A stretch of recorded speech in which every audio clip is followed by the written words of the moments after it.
Hello everyone, so today I'm gonna do a couple more editing process, and before I get into the editing, I just want to let you know that I just updated the Lightroom Classic, and the Adobe Lightroom Classic just updated.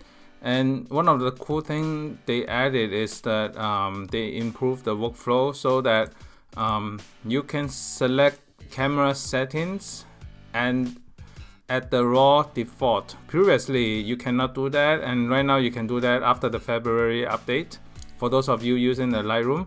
And you use this feature, and if you get the camera setting on the import, so if you do as close as the JPEG setting, whatever the camera setting that you had, it replicate in it. So anyway, so let's get started.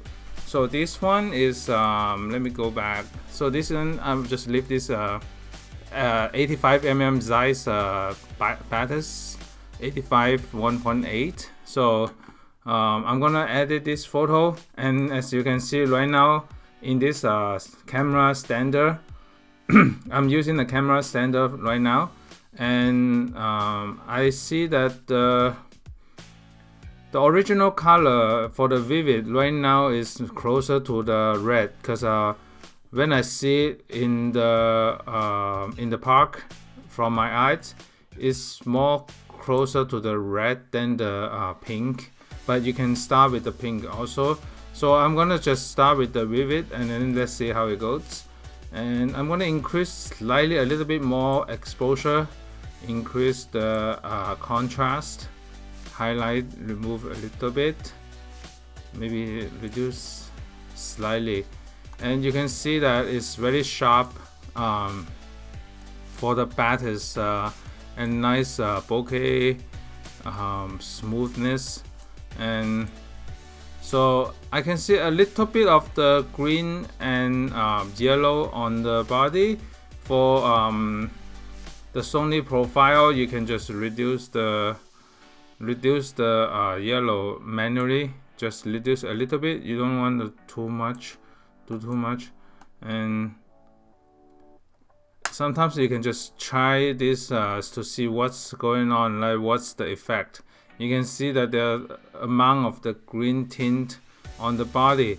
So I'm gonna set it a little bit more toward the magenta side, so that it's more synchronized to the with the overall color. So I'm gonna use the crop 4:3. So for those of you, let me use the crop 4:3 for Instagram, and slightly close. Yep, so this is 4:3, and you can see the preview here. So leave a little amount of the headroom and the side for the Instagram feed, and I can still see a little bit of the green tint right there, and I can reduce the green a little bit more. Even you can play around with the slider right here, just slightly a little bit more toward the warm side. So this looks pretty good to me, and I'm gonna increase the contrast a bit more. So right now the overall color is good. I can do a little bit of the shadow, not too much. You can see that it's a little bit darker here. I just want to add a little bit more light in front here. So you can increase a little bit. I can see a little bit of the green tint still happening. I'm gonna do more of the color changing here, so even a bit more here. Okay, that's good. And so this is finished. I'm gonna do, for those of you who have seen my previous editing, I used the image Portraiture 3 plugin, and then select the masking, and this acts like an additional mask on top of the skin, and it will look smoother, a little bit smoother. And usually I do a spot removal. Right now I just do a quick test, so it looks a little bit smoother. That's a paid plugin. I paid for the plugin, and it's a one-time fee. You can search on the web, just try it out. So this image is finished. What I'm gonna do is do a Command Shift E for export. Export the file, full size, 100% quality. So I'm gonna export to my folder. So export it. Next, I'm gonna just copy the one, just save the time, copy the one that I edited, copy, and then apply to the next one that I'm gonna edit. So let's go through a couple. Okay, so this one is looking toward me, the camera. I'm gonna paste it in here. Let's see. Okay. It seems like when I paste, it didn't copy it. So I'm gonna copy one more time. Hold up. Let's see. Crop removal. Okay. Copy and then paste it here. So it's for some reason it didn't copy the vivid here.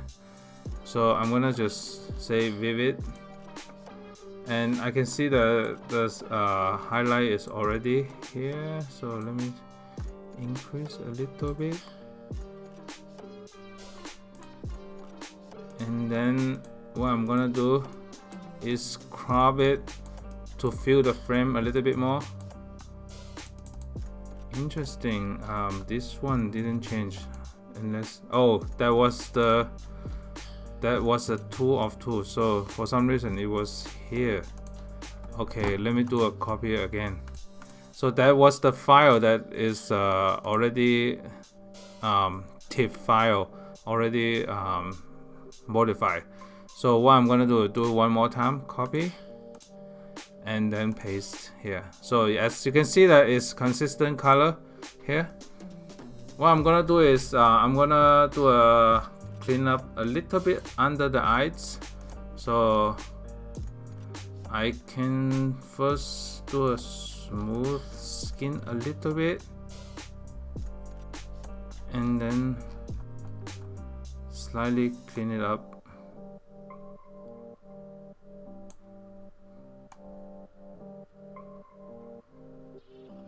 So each of you have a different style of cleaning up the like the different spot removal stuff. I'm just doing a simple, just clean up one time slightly. You can see that I don't want to be too obvious, so I'm gonna do the soft skin a little bit more.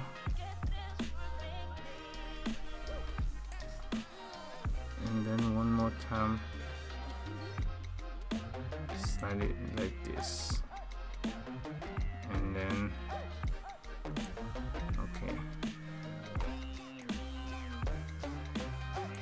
okay, that's good. From far away, I'm gonna add a little bit more shadow so that it's brighter here.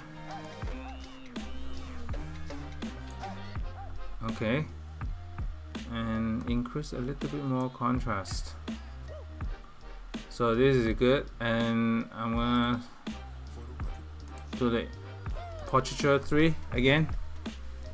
So this is the time that I tested the 85 Zeiss Batis last weekend, and I like this lens a lot, and I like the video using this lens also because it's it has an optical image stabilization for the lens. So okay, so because I noticed that when I use the backlight it seems too soft, so what I'm gonna do is I'm just gonna ignore the image dragon, and I'm just the portraiture 3. I'm just gonna do a quick skin softening a little bit manually. Yeah.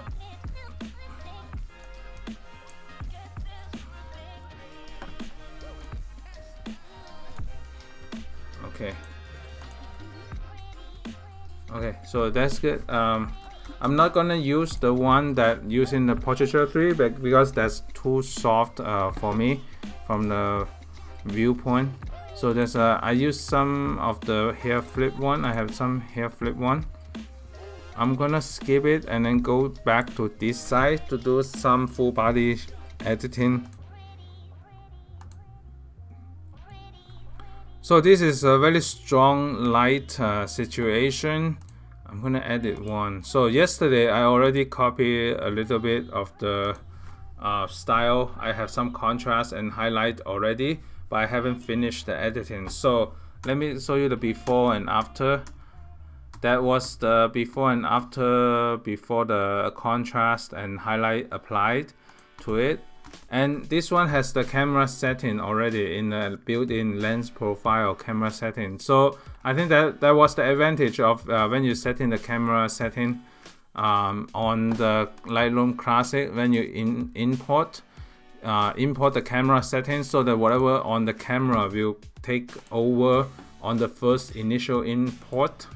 So what I'm gonna do here, if you see this is non here, so I was editing this one. The same thing, you can apply the vivid to get this same effect because it is vivid. The red is vivid, and you can see a little bit of 3D pop because of the Zeiss lens on the edge of the in between the edge of the portrait. That's known for the size, and I don't want to get too negative to the highlight, so just around 14 is fine. And because the portrait is looking up, I want to leave a little bit more headroom on top, and the distance between this hand and this hand I want to be a little bit more equal from both sides to balance out the whole thing, the whole portrait negative space. And sometimes I want to smooth a little bit of the under the eye shadow, just smooth a little bit on it.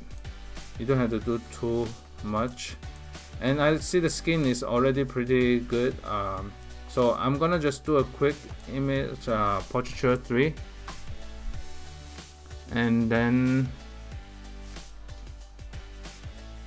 if you pop up and then you choose the skin color, let me choose the skin color here and then save it. Okay, so this is good, and you can see it's a smooth, nice smooth skin here. And then this is a Zeiss 85mm also, so it's very sharp. So let me export, and I'm gonna copy because it's near the here, do the full body, paste. Oh, I think I did it on the, so I copy on the raw, so let me copy on the raw and then paste it. So I paste it here. Oh, sorry, my CD was activated. So paste it here, and then okay, I'm gonna just stay consistent, do 4:3 here. You can see that here is about a negative space from far away, so this thumbnail is nice to help adjusting this. Sometimes if you find this distracted, you can just remove them from here. So I'm gonna remove side by side, just little things that might distract my eyes, so I just make it cleaner, a little bit cleaner on this side. And this is a nice fashion flower style, so I like the overall tone in here already. So I'm gonna stay like this and then do the image portraiture 3. So let it generate it a little bit and then do a copy here and then good. So these are my editing process from the Lightroom, and then I show you the update of the new February update from the Lightroom Classic, so that when you do import, for those of you using this, you can just set the camera setting. And this has other feature. You can choose certain profiles, certain preset for EOS R as well. So it's nice to choose a different preset for certain camera also, but I just leave it as the camera setting. And if you import Fuji, it will automatically set it to the classic Chrome as well. So thank you so much for watching this video, and stay tuned for more videos and photos coming up in YouTube and my Instagram, Kali Ostarin. Thanks, bye.